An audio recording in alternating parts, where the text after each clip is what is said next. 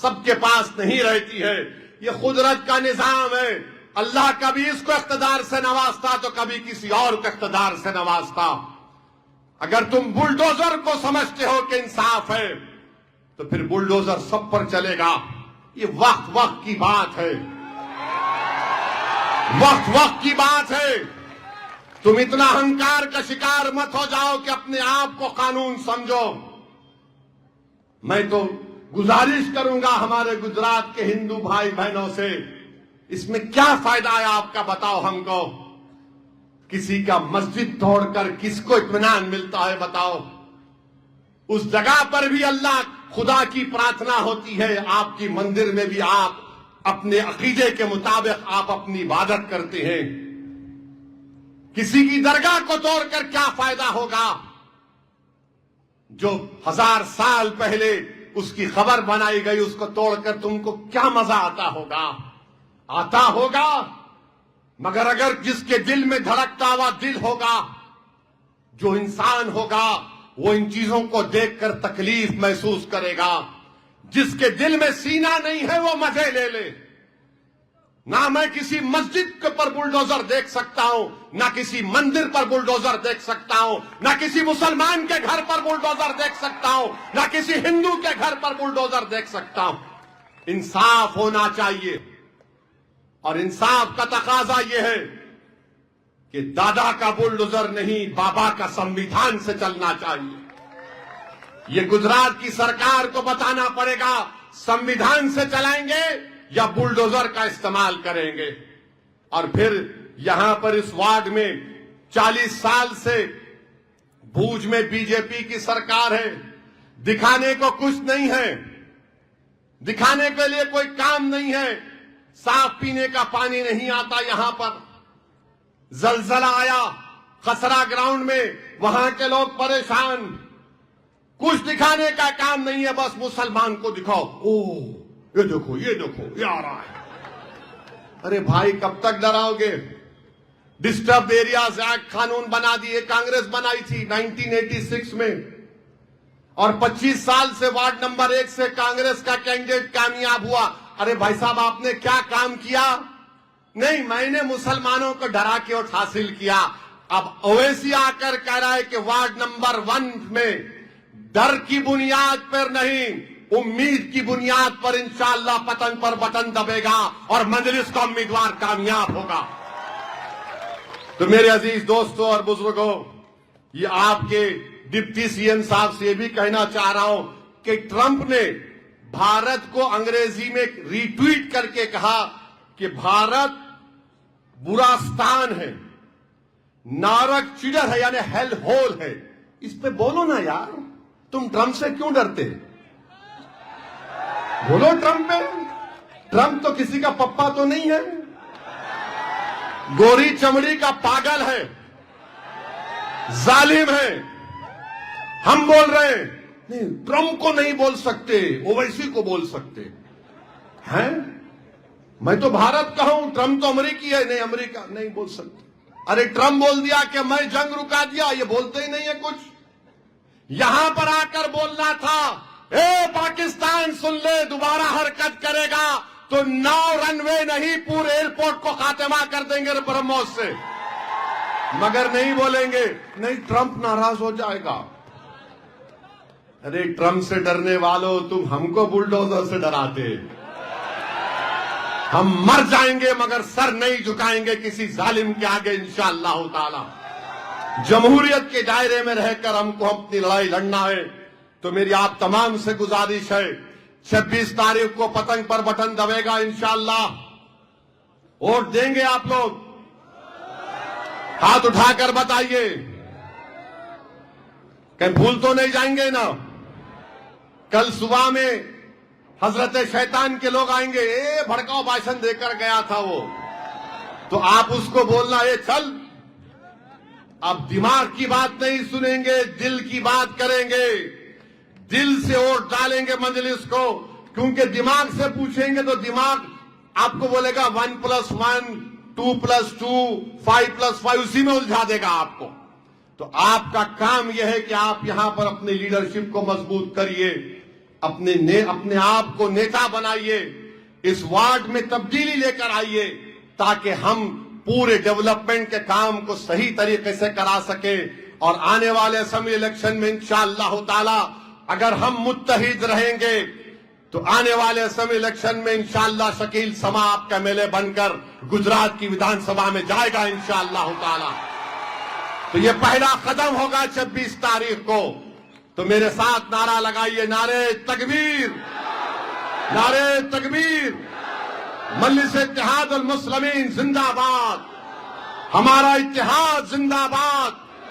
اچھا ذرا لائٹ کھول دو سیل فون کی، ذرا 1 منٹ سیل فون کی لائٹ کھولو تاکہ وہ بلڈوزر کے دادا کو معلوم ہو جائے، ان کی دماغ کی بتی کھل جائے۔ بہت بہت شکریہ، اللہ آپ کو سلامت رکھے، السلام علیکم۔